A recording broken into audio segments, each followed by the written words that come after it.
Hey, salut à tous, c'est Grégouze. On se retrouve aujourd'hui pour une vidéo sur l'affûtage des couteaux. Tu te demandes pourquoi j'ai une casquette? Moi aussi. Très bien. Je te donnerai peut-être la réponse à la fin de la vidéo. On verra ça.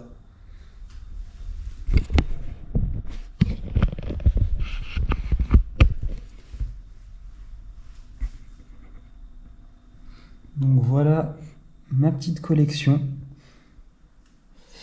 Et ça fait assez longtemps que je les ai pas affûtés. Du coup, il va falloir faire quelque chose pour ça.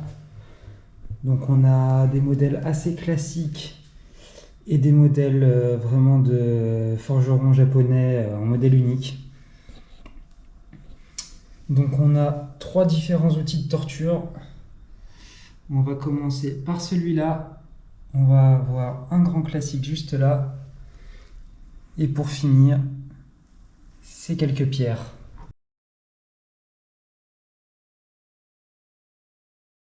Et donc c'est parti. Donc on va commencer par ce petit outil qui est un affûteur manuel. Donc on va faire le test plutôt avec ce couteau qui est assez joli mais qui n'est pas de l'artisanal japonais, quelque chose que j'ai pas trop peur d'abîmer non plus.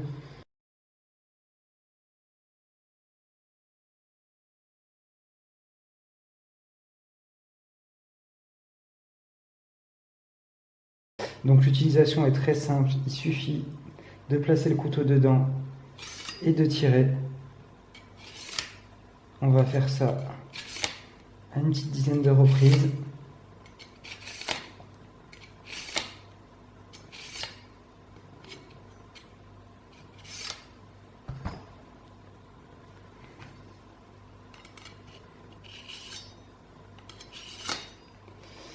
Alors, on va déjà l'essuyer parce qu'il va rester pas mal de strass dessus.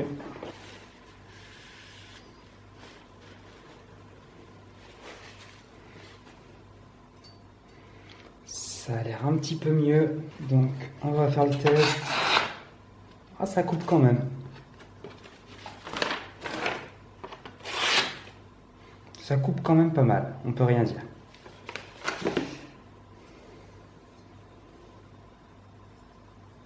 Par contre, si on regarde vraiment de près, on peut voir que ça attaque un peu la lame. Et ça, c'est pas super bon pour les couteaux haut de gamme. Donc cet objet, c'est totalement validé, mais on va dire pour la maison principalement, sur des couteaux basiques. Il existe également ce même genre d'objet en plus haut de gamme. De toute façon, je vous mettrai tous les produits que je vous montre aujourd'hui en description dans la vidéo.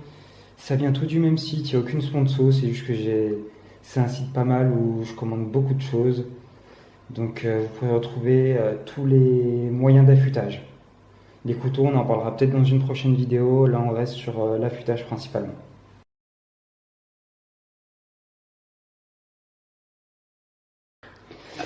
Donc maintenant, on va passer sur quelque chose de beaucoup plus classique qui m'arrive encore de me servir au quotidien pour une petite retouche de couteau. Après, c'est pareil, plus on passe sur du haut de gamme, moins on s'en sert. Ça a tendance à être beaucoup moins précis. Moi, l'utilisation que je vais en avoir, c'est plus vraiment, je vais juste venir tirer légèrement ma lame pour pouvoir rattraper un petit peu la déviation de la lame. Donc sinon, en général, on s'en sert comme ça.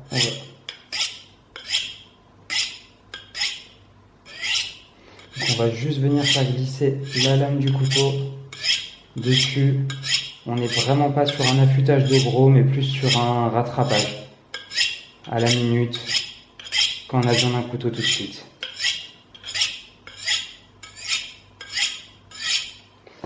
On va faire un petit test quand même, mais je suis pas sûr que ça va lui permettre de couper beaucoup plus que ça. Oh, ça va. Il n'y a rien à dire. Après, je pense qu'il était déjà pas trop mal affûté de base pour que ça se passe comme ça. Malheureusement, mes couteaux les moins affûtés, c'est les plus haut de gamme et du coup, je m'amuserai pas à m'en servir sur le fusil. Donc c'est pareil, donc je vous ai mis en description dans la vidéo donc deux types de fusils. Donc il va y en avoir un assez classique comme ça, donc vous pourrez vous servir pour des couteaux plus haut de gamme, donc comme les couteaux en damas, les lames assez rigides. et un autre qui est un fusil diamant qui sera très très efficace pour les couteaux du type européen, mais pas du tout pour les couteaux haut de gamme type Damas parce que ils auront une résistance beaucoup trop dure et vont abîmer les fusils. Donc les fusils diamants qui coûtent en plus assez cher, c'est un peu bête parce que leur utilisation sera très très limitée avec des couteaux haut de gamme. Donc voilà, donc c'était tout pour ces deux ustensiles. Maintenant, on va vraiment passer au plus intéressant. Donc les pierres qui sont juste là. Donc comment ça marche, à quoi ça sert, je vous montre ça tout de suite.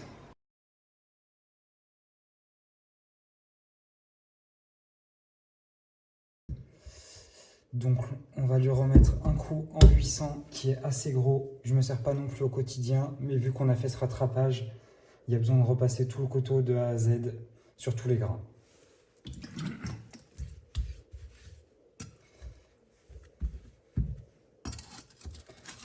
Donc c'est parti, donc on va poser le couteau, prendre l'angle. Si vous voulez, pour les débutants, donc on a des guides spéciaux que vous pouvez trouver, je vous mettrai aussi le lien en description, qui va préserver l'angle des couteaux. Sachant qu'il faut se méfier parce que chaque couteau a un angle différent. Le japonais, par exemple, on est en général sur du 15 degrés de chaque côté. Pour les couteaux européens, on sera plus sur du 20 degrés d'un côté, 18 de l'autre. Donc c'est assez spécifique. Vaut mieux trouver l'angle de son couteau par habitude. C'est assez long, assez contraignant. C'est pour ça que c'est une méthode que je conseille vraiment uniquement aux passionnés de couteaux ou alors aux professionnels qui veulent des couteaux top du top en cuisine et qui veulent faire eux-mêmes leur affûtage. Donc on va bien faire glisser la lame tout le long en essayant de garder un angle stable. Il faut la faire glisser dans la longueur et dans la hauteur pour que l'intégralité de la lame soit affûtée. Donc régulièrement, on va pouvoir changer de côté.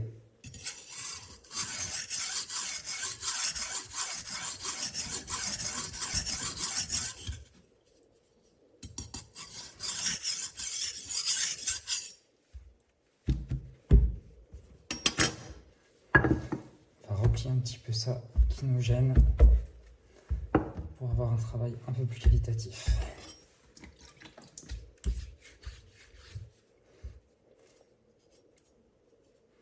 Donc là, de temps en temps, quand on ne sait plus trop où on en est, on touche un petit peu, on sentira forcément un côté qui est un peu plus rabattu que l'autre.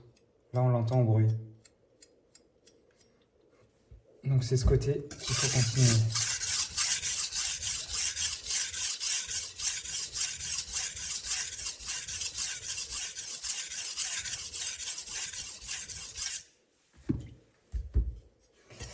On voit ces petites traînées noires. Donc ça, c'est tout à fait normal. Ça veut dire que l'affûtage marche bien. C'est des dépôts de votre couteau, justement, qui se retrouvent sur votre pierre.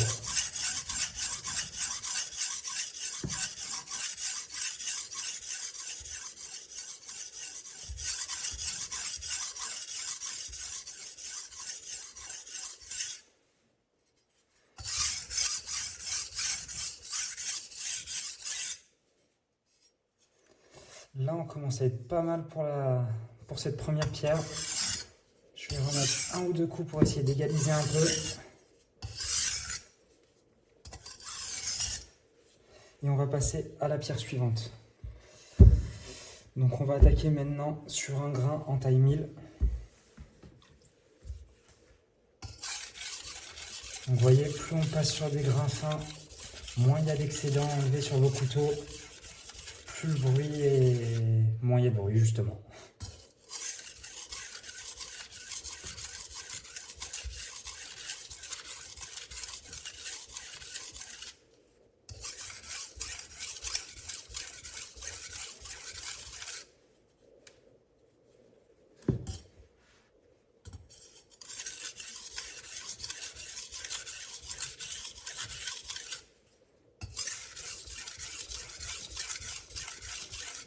Donc cette pierre-là, on va la passer assez rapidement parce que derrière, on a un grain, enfin on vient de la passer sur un grain 800 qui est quand même assez proche.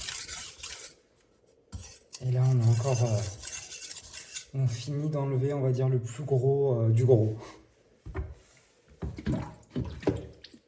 Donc là, on commence un affûtage que je fais régulièrement, que je suis censé faire en tout cas au quotidien sur mes couteaux.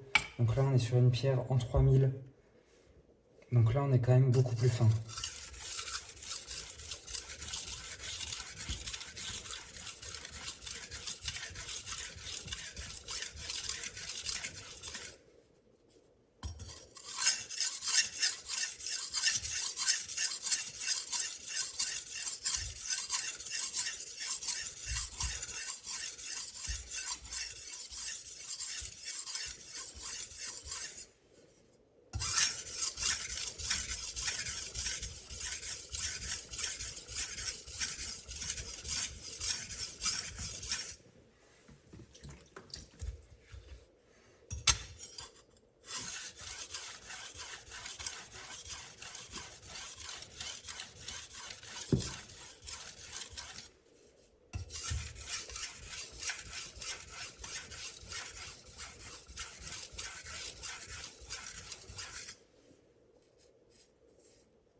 Donc là, on a une base qui est vraiment pas mal. On va passer déjà sur une première finition avec la pierre en 3000 avant d'attaquer la dernière sur du 6000 pour finir l'affûtage de ce couteau.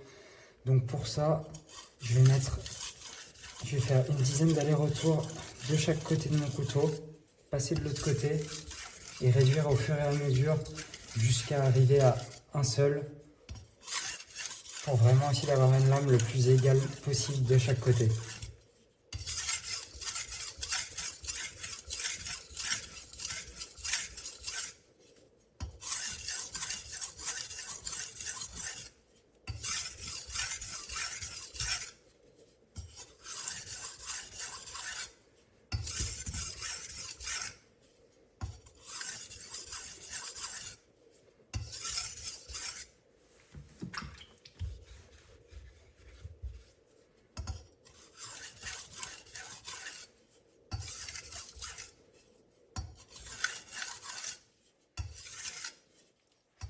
Voilà, à la fin, je passe uniquement une fois comme ça.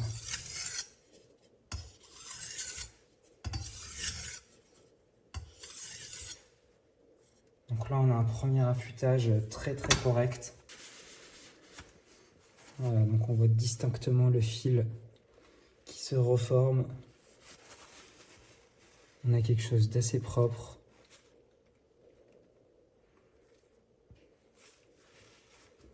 Il n'y a plus un seul pet sur la lame. Justement, ça va être la grosse différence entre l'affûtage à la pierre et avec l'affûteur manuel qu'on a vu avant. C'est que là, vraiment, le couteau, si on le passe au grain 8000, il va être lisse. Il n'y aura plus une seule imperfection sur la longueur de la lame. Donc là c'est déjà un rasoir en l'ayant passé au 3000 forcément. On passe maintenant au dernier grain, donc qui est l'autre côté de la pierre en 1000. On est sur du 100 000 ou du 6000, 6000 il me semble. Donc toujours le même procédé, on va y aller de plus en plus doucement. Plus on part sur des pierres avec des grains fins, moins on a besoin de bourriner. De toute façon, dès le début, il ne faut pas bourriner, mais je veux dire vraiment encore moins. Et le bruit, vous voyez, on l'entend quasiment plus au fur et à mesure qu'on descend de taille de pierre. Là, on est vraiment sur quelque chose de très lisse.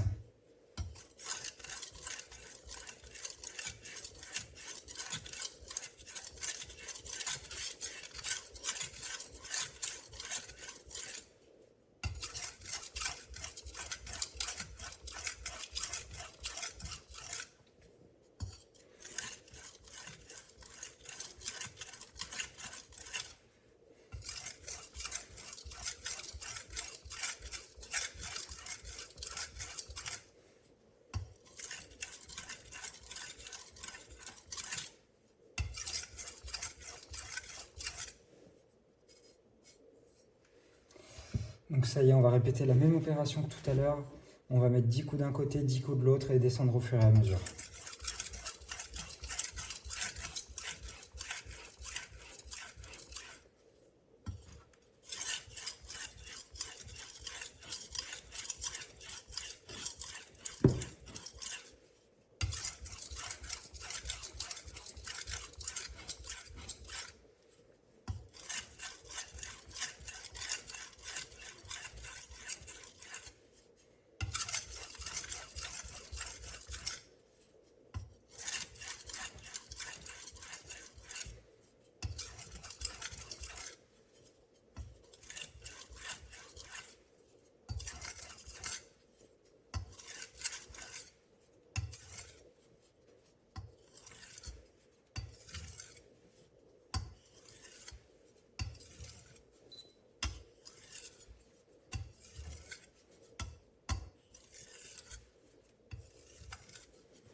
Et voilà, donc là on devrait être vraiment pas mal.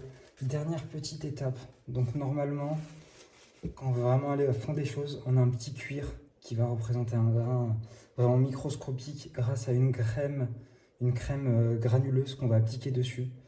Là, je l'ai pas, on me l'a volé du coup actuellement, j'en ai plus. On peut aussi faire ça pour enlever le petit dernier morphile. On va passer le couteau sur la main. Donc attention, si vous avez l'habitude, sinon prenez aucun risque.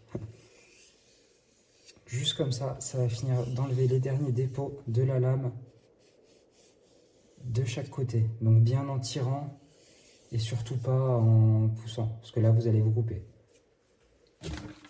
Donc voilà, ce couteau est affûté. Voilà. Il n'y a presque même plus besoin de faire de mouvement, même en y allant tout droit, ça coupe tout seul. Je pourrais y passer la journée, c'est tellement satisfaisant. Donc voilà le résultat après avoir rattrapé la lame. Donc ça se fait avec une fine toile émery, il n'y avait rien de très intéressant. Voilà, donc on voit bien qu'on est sur une belle pièce.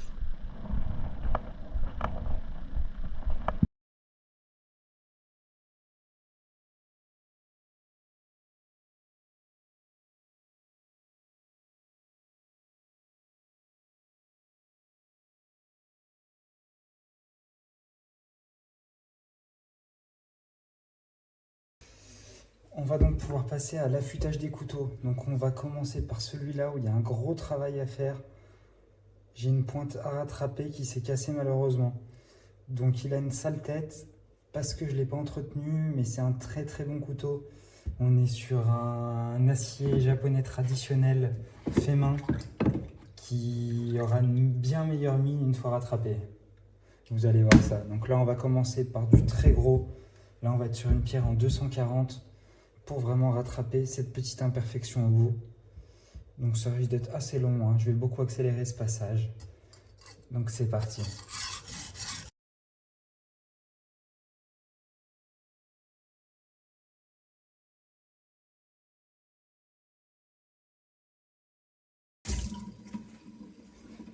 Donc voilà pour le rattrapage de la lame. On a fait ce qu'on a pu. Bon, c'est sûr que c'est pas parfait. De base, la pointe n'est pas arrondie. Mais si je veux vraiment le rattraper jusqu'au bout, je vais bousiller 1 cm de couteau et c'est pas possible. Là, je pourrais m'en servir. Il est propre. L'angle est régulier. Maintenant, on va passer à l'affûtage de ce couteau parce que ça, c'est toujours pas fait.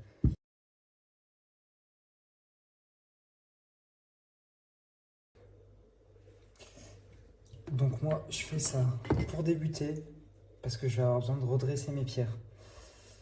Donc vous verrez ça à la fin de la vidéo parce que ça va vraiment pas intéresser tout le monde. On va être plus sur une utilisation pour des gens habitués à utiliser leurs pierres et qui ont besoin de les rattraper. Donc vous voyez, on peut voir qu'il y a des pètes sur la pierre, qu'elles sont plus très droites. Là, je vais avoir besoin d'avoir des pierres bien droites pour pouvoir faire mon affûtage correctement.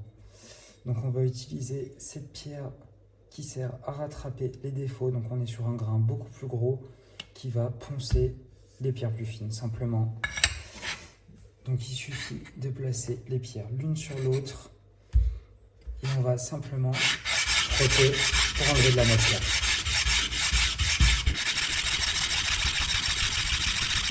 N'oublie pas de mettre de l'eau fréquemment. Et de pas trop appuyer non plus, ça risquerait de casser la pâte.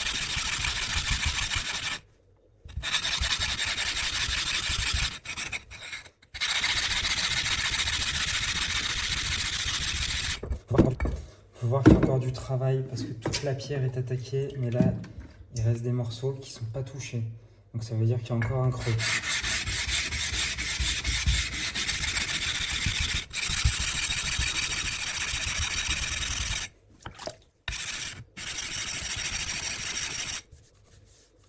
Là, on est pas mal. On va juste arrondir légèrement nos angles pour éviter qu'elle recasse à nouveau, justement.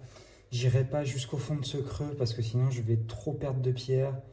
Elle est déjà bien abîmée. Donc très léger, c'est juste histoire d'arrondir légèrement.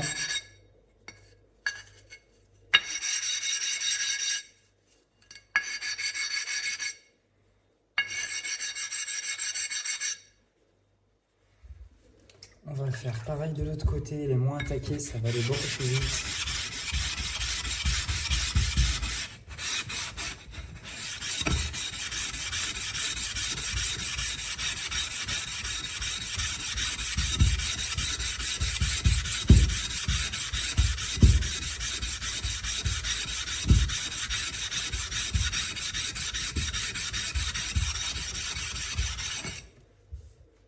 Voilà, tout simplement.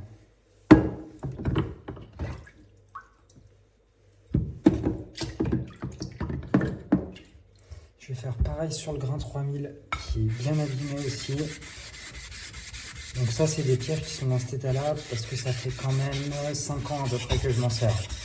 Ça a quand même une très longue durée de vie. Et là, je pense que je peux encore faire 5 ans de plus avant de les changer.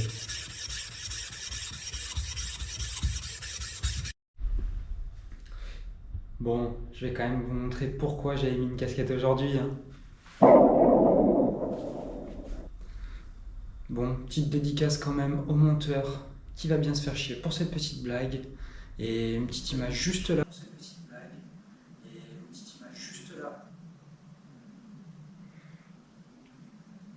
Voilà ma tête au moment où on monte ça.